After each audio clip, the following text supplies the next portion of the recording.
Hello, good afternoon, everybody, and welcome to the first meeting of the Senate Judiciary Committee of the 83rd Legislative Session.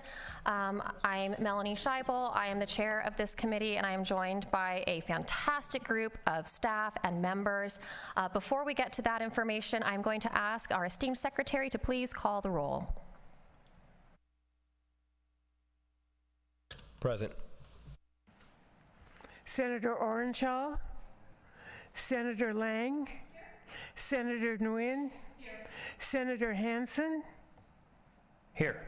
Senator Krasner, Senator Ellison, Chair Scheibel. Here, thank you so much, and please mark Senator Orenshaw absent excused. With that, we do have a quorum present. We need 5 members for a quorum. And so to begin, I would like to allow all of our committee members to introduce themselves briefly. It is great to see that we have a number of familiar faces in the audience and new faces in the audience. Senate Judiciary meets every single day. Well, we take Saturdays and Sundays off, guys. It's okay. But we do meet Monday through Friday at 1 p.m. We'll be in this room every day, and I think we're the only committee that meets in this room, so get comfortable, get used to it, and like I said, I'd like to allow my members just to introduce themselves. If you can let everybody know what district you're from, and if you have any goals for Judiciary this session, maybe if you've served on Judiciary before, or why you decided to join us this year. I'll start with my Vice Chair, Senator Flores. Thank you, Madam Chair, and thank you for this wonderful committee gift. Appreciate that. This is the first time I have the pleasure of serving on this committee here on the Senate. I am serving, just wrapping up my first term, technically, and I just look forward to working alongside all of you. It's an honor to be able to work alongside Mr. McDonald again. I had the privilege of working with him on government affairs, and so I'm just ecstatic to have an opportunity to do that again. And I look forward to working with everybody here in the audience. I know we have a lot of good work we're going to. Thank you so much. I will hand it over to Senator Hansen if you'd like to say a few words. Thank you, Madam Chair. Thank you for the gift. I'm Ira Hansen. This is my 8th time of serving, my 8th session. I've served all 8 terms on the Judiciary Committee in both the Assembly and now here. I had the privilege of being the chair of the committee in 2015. So my Senate district is 14. It includes virtually all of Washoe County, geographically speaking, and all of Humboldt, Lander, Pershing, and a large section of Eureka and Elko counties as well, about 30,000 square miles. So those issues are, affect rural Nevada especially, are very, very important to me. Been an honor to serve on this committee. Been fascinating. As most of you probably know, I'm actually a plumbing contractor with a high school diploma. That's my educational background. So to be able to be in a league with all these very experienced attorneys is quite an honor for me. So specific goals is just to make sure that we do what's right for the citizens of the state and to look out for some of the little guys that sometimes the system can sometimes overrun, and also make sure we're doing what's right in the prison system. So those kind of issues are important to me as well. So thank you, Madam Chair. Thank you so much. We will ask Senator Ellison to weigh in if you would like to say anything. If you want to introduce yourself. Thank you, ma'am. My hearing's a little bad. What if I don't see you? My district is a little big. It goes from the Utah border, Idaho border, all the way down to California. It takes up a large portion of all the way down, except for, I think I got 12,000 people, I think, out of Clark. So the district is quite large, and either you're going to buy a new truck every year, or you're going to get an airplane, one or the other. So I'm self-employed. I've been self-employed most of my life. We've been in ranching, and then from ranching we went to, we have an electrical company, had laundromats, had a little plaza, commercial rentals, commercial leases, and residentials. So we're a little busy. Thank God, the good Lord blessed me and got rid of the laundromat the other day. So I've been as a state assemblyman. I spent 12 years. Before that, I was a county commissioner chair, and before that, I was 10 years as city councilman. So I think the biggest thing that I enjoyed the most at the time was NACO, because you learned so much, mostly in Washington, D.C., and some of the things you had to change. So that worked out really good. I've asked for this committee. I've been wanting to get on this committee for years. I think I've been on most everything here. So it's important. I hope I can do a good job for you. Do you see it? Well, welcome. We're delighted to have you here. Thank you. And I'll ask Senator Lang next, if you'd like to introduce yourself. Good afternoon. I am Senator Lang, the Assistant Majority Leader of the Senate, and I'm in my second term as a senator. I represent kind of the area by UNLV and all the way east. It's a great Democratic district, and I really enjoy being that. I look forward to being on Judiciary, a new committee for me, and learning more. Thank you. Thank you. Senator Krasner. Thank you, Chair Scheibel.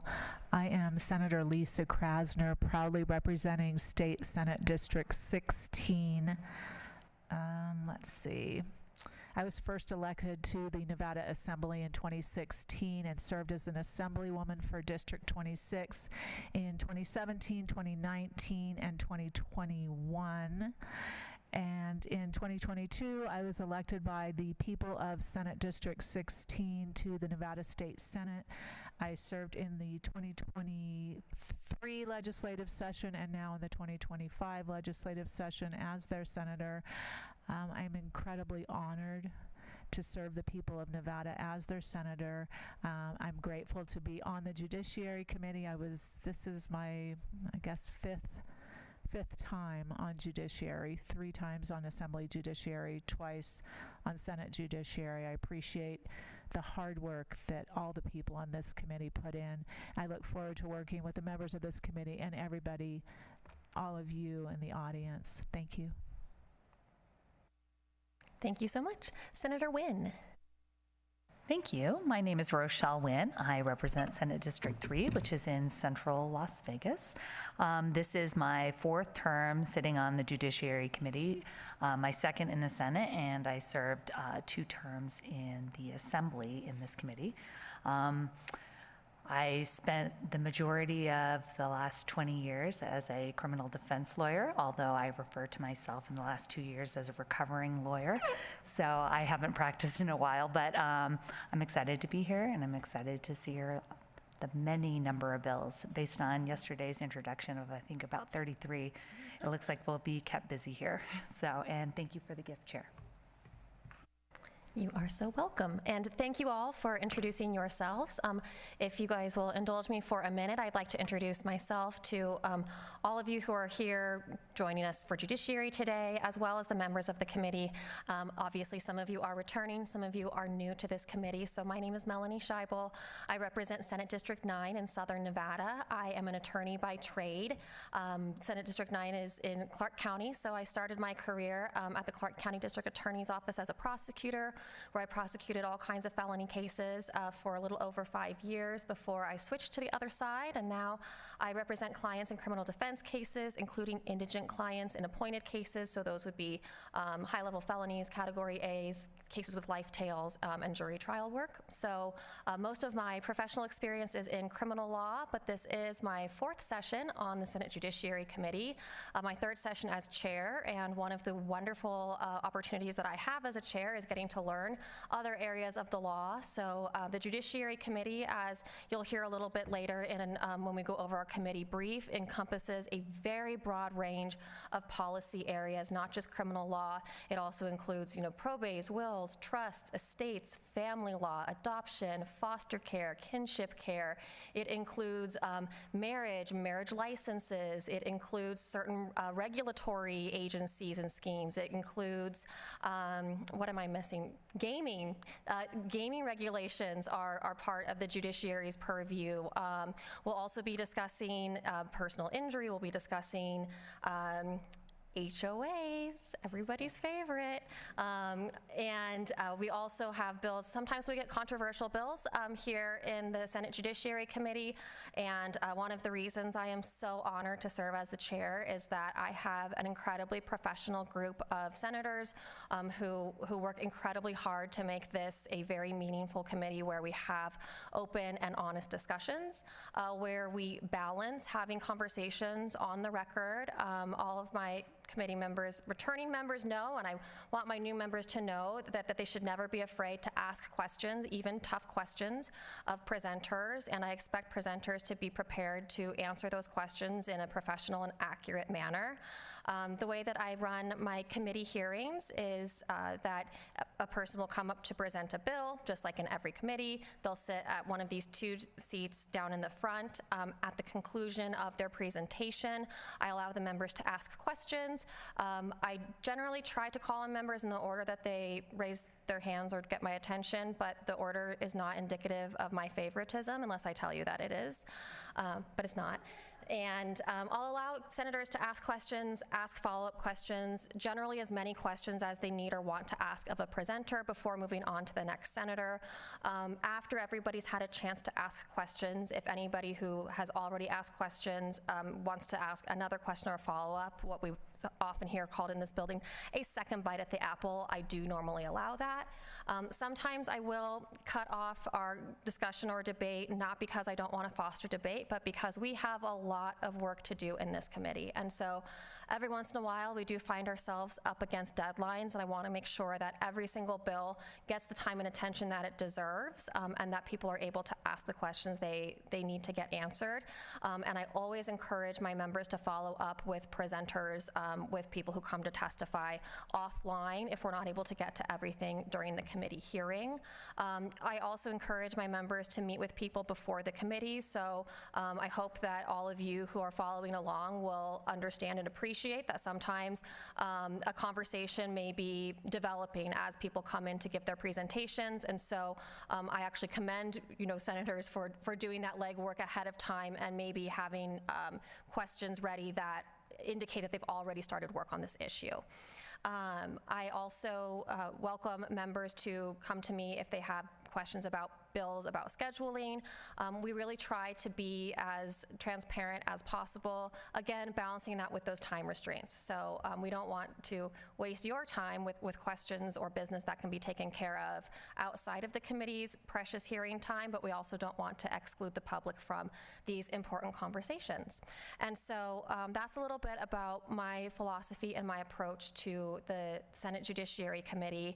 I have never had a problem with members of my committee being respectful to presenters, being kind towards each other and towards people who come to testify. I expect the same of people who come and testify, that you'll be respectful of each other, that you'll treat everybody with dignity. And we do have rules that we'll be passing, and we'll talk about those in a few minutes, but I wanted to kind of give you a little bit of background on my philosophy and how we run the Judiciary Committee here. And I say we because it truly is a team effort. I do not do this by myself. Between the senators who work with me, all of the advocates who are in the building every single day, and probably the most important group of people are my staff. Our staff on Senate Judiciary are incredible. We have some new members of the staff this year, and I will let them introduce themselves. But first, I just want to give you all kind of an introduction to who we have with us this year. We'll start with Beth Rikers. I think she's still here. She's in the back. She is my committee manager. This is her 3rd session with Judiciary. So she is the person who makes sure that all of us have the exhibits, the bills, the agendas, the things that we need. If she is emailing you for something, please respond to her. We have our committee secretaries. We have Jan Braze with us this year. This is her 2nd session with Judiciary. We have Tim Gibbs, who is new to Judiciary and I think to LCB this session. He's nodding his head, so yes, he's new to LCB. We have Linda Hiller, who is here for her 7th session with LCB, but this is the first one with Judiciary in a little while. No, in a little while, okay. Since 2013, I think. And, and we have Sally Ram, who is returning for her third session with Judiciary. She is here with us today as well. We also have some support staff who you will probably get to recognize. We have Malik Mays. He is our BPS, our Broadcast Services representative. The voice on high who allows people to testify by phone. And we also have Michaela Lawson. I know I saw her in here earlier. She is our tech support, so I think we will get to know her very well. And we're delighted that she has agreed to help us through this session.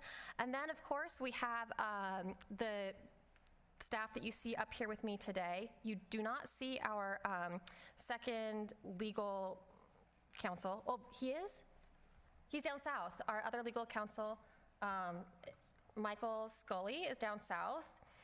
Welcome. I'm sorry. I'm still getting used to this building. So he's down south, but up here on the dais with me, I have Brad Wilkinson, our committee counsel, and Jared McDonald, our policy analyst for the committee for this year. We're really excited to get to work together. And I think with that,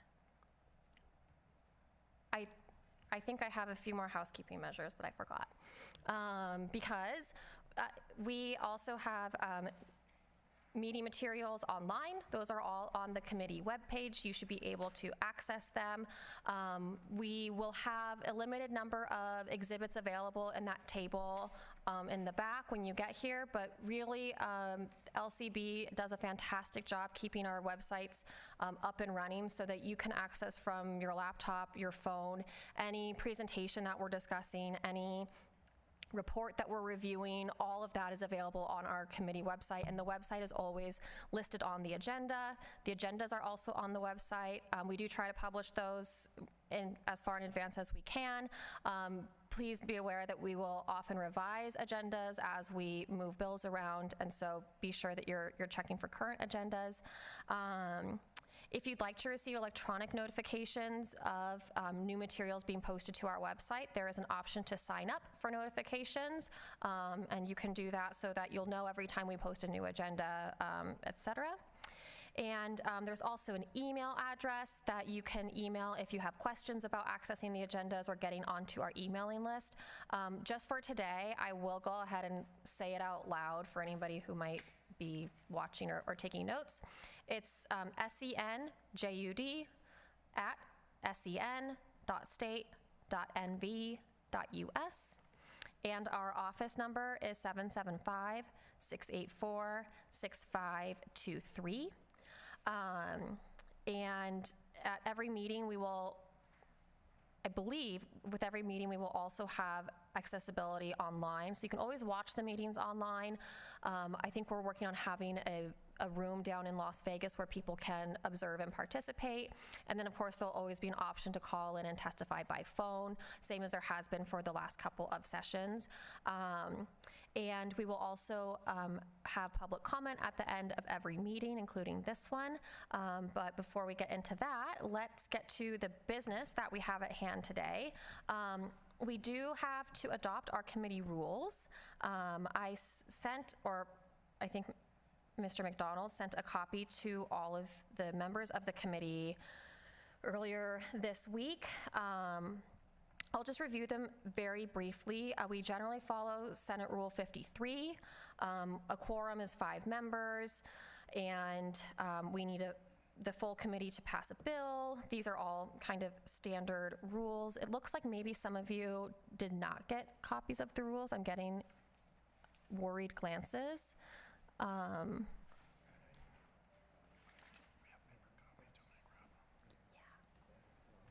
Give us just 1 second.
Now that we're all on the same page, I just want to review again very quickly. The first part of the rules talk about our quorum and introducing bills, passing bills, taking votes. These are all very standard for the Senate. Rule number 11, we do ask that you turn off your electronic devices so that they don't interrupt us during our meetings. That goes for both members. I can't technically enforce it for people who aren't members of the committee, but we ask all of you to do that. And one thing I did forget to mention in my earlier comments is that we do start at 1 o'clock every day. I will gavel in at almost precisely 1 p.m. And get started, even if all of my committee members are not here. I do understand that we're all very busy, and so I ask that you guys do not take any personal offense if committee members are running late, if they have to leave early, if they have to come and go. We're spinning a lot of plates right here, so I will always be here at 1 p.m. We'll get started at 1 p.m. And I trust my committee members to make the decisions about where they need to be and when they can be here. By the same token, you may see us utilizing our laptops, maybe even our cell phones. I assure you, we are not browsing Facebook. We are utilizing them to access all of the various materials, like the committee rules that we're reviewing, and sometimes we may be communicating with each other just to make sure that we keep the committee running smoothly. I think the committee minutes will also be available online. I think I already addressed our atmosphere of professionalism and respect for each other, and that rolls into committee rule number 16. We do strive to use gender-neutral language in the Senate Judiciary Committee.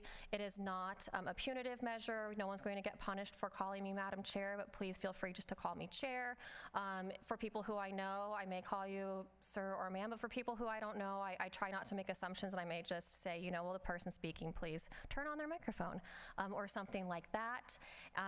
And we do try to make sure that everybody feels included here in the Senate Judiciary Committee, and ask that everybody follow along. To that same end, we also assume that witnesses are under oath when they come in to testify, which means that we expect everybody to be truthful with the committee. While technically we can swear in a witness, I have not had to do it yet and would not like to this session. And if you are proposing an amendment to a bill in this committee, I do require that anybody doing so speak to the sponsor of the bill first. Generally, we will not hear unfriendly amendments, in other words, amendments that are not accepted by the sponsor of the bill. There are exceptions to this rule. We can absolutely discuss those exceptions, but just be aware that you can't slip in an amendment past me and think that it'll get added without the sponsor's consent just because you didn't bother talking to the sponsor, or you did talk to the sponsor and don't tell me that you got shot down. So with that being said, the last rule just talks about our committee information being uploaded to Nellis, and I will take any questions on the rules at this point.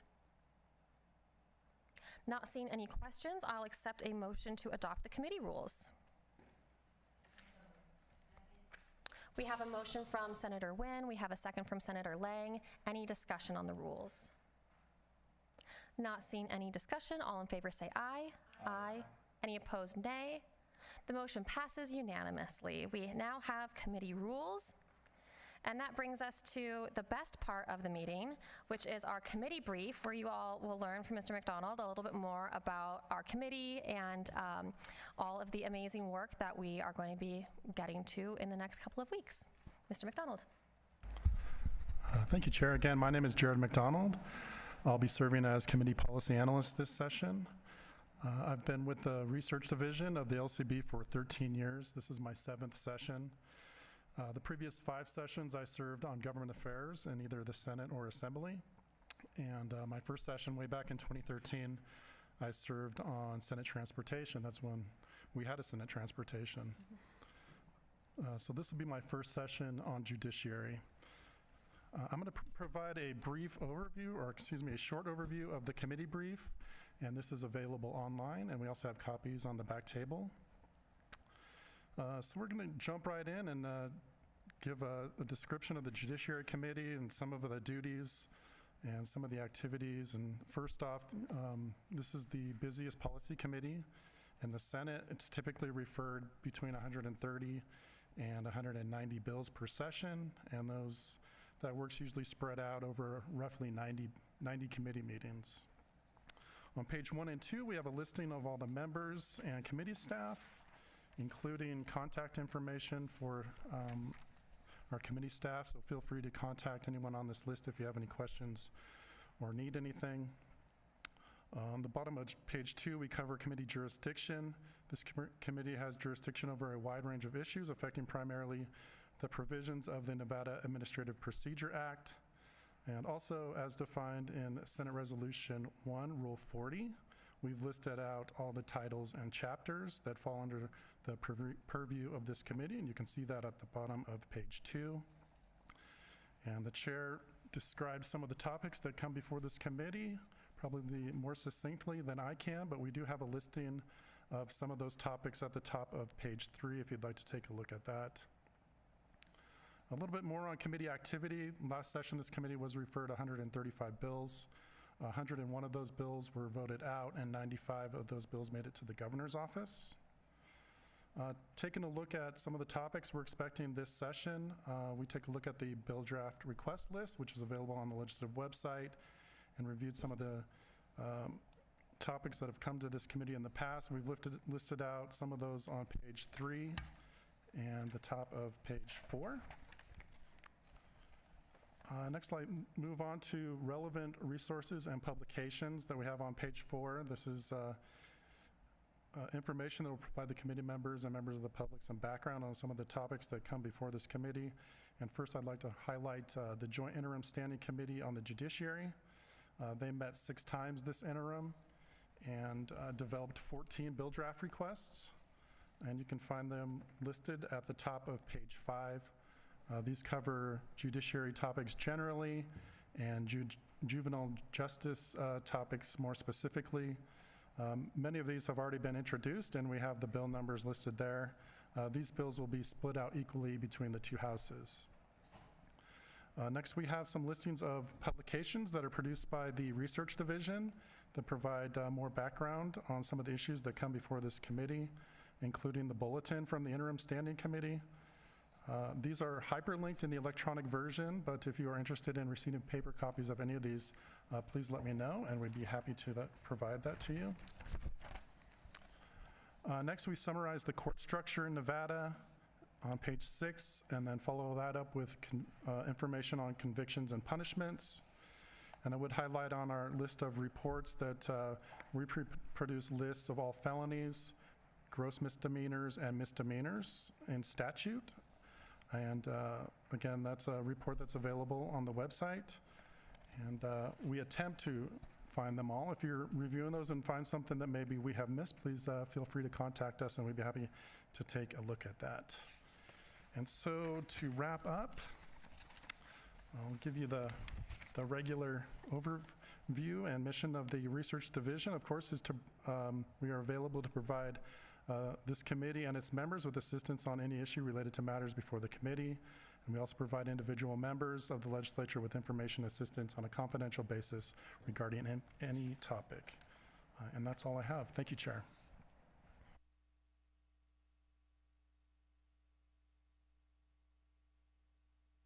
All right, thank you so much. That comes to the conclusion of most of our agenda for today. We do not have any BDRs to introduce in this meeting, but you bet we have some coming. So unless any of the members have any questions or comments they want to make during this meeting, I will go ahead and move to the last item on our agenda, which is public comment. We invite anybody here who wants to give public comment in person to come up to the stairways, kind of on my right, the stairs closest to the doors. If we're gonna, doesn't look like we have a line today, so go ahead, come on down to the front, and please feel free to comment on anything that comes within the purview of the judiciary, and we ask that you limit your comments to about 2 minutes, please.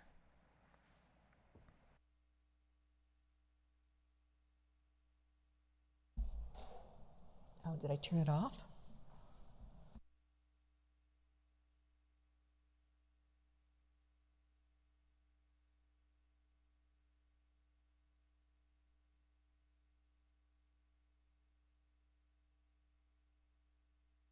Sorry, it seems like maybe we actually accidentally turned the mic off instead of on. We're all learning. Is the light on for the microphone? It turned red, so then I shut it off. Yes, that is true. Yeah. All right, then we'll start over. Okay. Tanya Brown, TONJABROWN, Advocates for the Inmates and the Innocent. Welcome back. I see some new faces, no, new to me. Anyways, I just wanted to let you know, just briefly, for those who don't know who I am, I became an advocate 30 some odd years ago. My brother was wrongfully convicted in 2009, just prior to his death. While incarcerated, all the exculpatory evidence was found hiding in the Washoe County District Attorney's Office file. And over the years, we've even found even more exculpatory evidence as late as December of 2024. And because there are no laws established, people and families like myself cannot exonerate their loved ones. If we would be able to file motions beforehand, then he could have gotten a judicial exoneration. But the Supreme Court has ruled until the laws have changed, there's nothing that people like myself and families like myself can do. So we are here to ask you, and we have sent out for BDRs, but we did talk about a friendly amendment. We have put in a friendly amendment to SB 66 from the Attorney General's office. We have reached out to him. He is aware of it. He hasn't said no. But I'm letting you know that today we submitted the friendly amendment to SB 66. It's a factual innocence posthumous petition, and it would allow families such as myself and others the opportunity to continue to exonerate their loved ones. And I should also say, too, that it's not just us, it's people who are exonerees who strongly support this as well. Because if they have been executed or died before they were ever exonerated, they wanted their family to continue on. And I will provide you audios of clips from exonerees that testified before the Nevada Supreme Court on September 20th, 2023. However, the Pardons Board could not do factual innocence posthumous pardons because they lacked resources. You are the only other avenue there is. So unless the law's changed, we are not be able to move forward. Thank you. Thank you for your comments. Is there anybody else wishing to give public comment today? I don't see anybody coming down to the front rows. I don't see anybody. Maybe Mr. Scully can tell us if there's anybody in Las Vegas. Michael Scully, Deputy Legislative Counsel. Chair, there is no one here to give public comment. All right, then we will go to the phones, if we have phones today. Thank you, Chair. If you would like to provide public comment today, please press *9 now to take your place in the queue.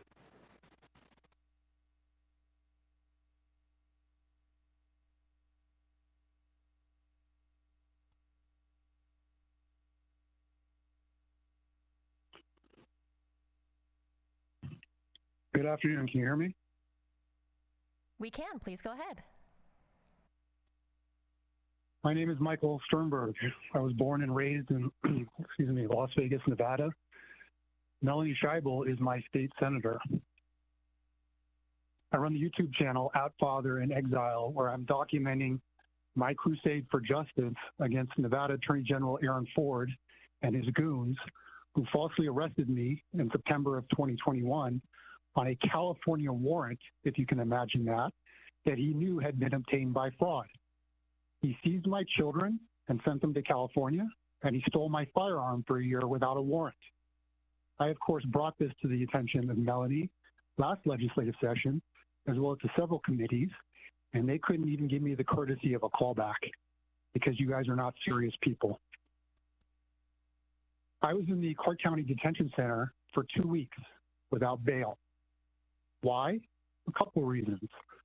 One, the interpretation of the Nevada Uniform Criminal Extradition Act by the local judges and by the Clark County District Attorney's Office is that Nevada citizens who are arrested on foreign warrants somehow don't get the same rights as regular Nevada citizens, meaning bail is somehow optional.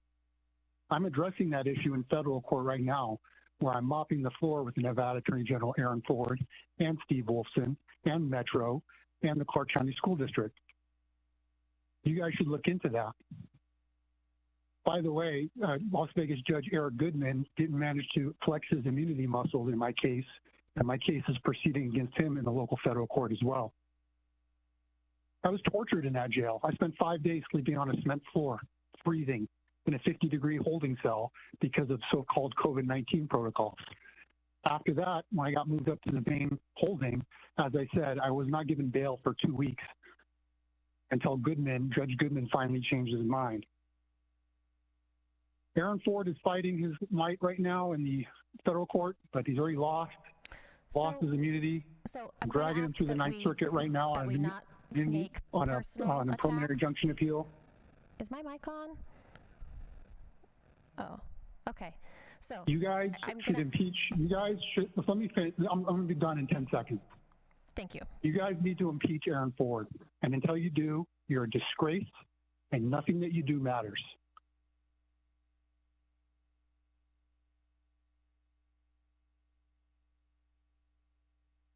There are no other callers to provide public comment at this time.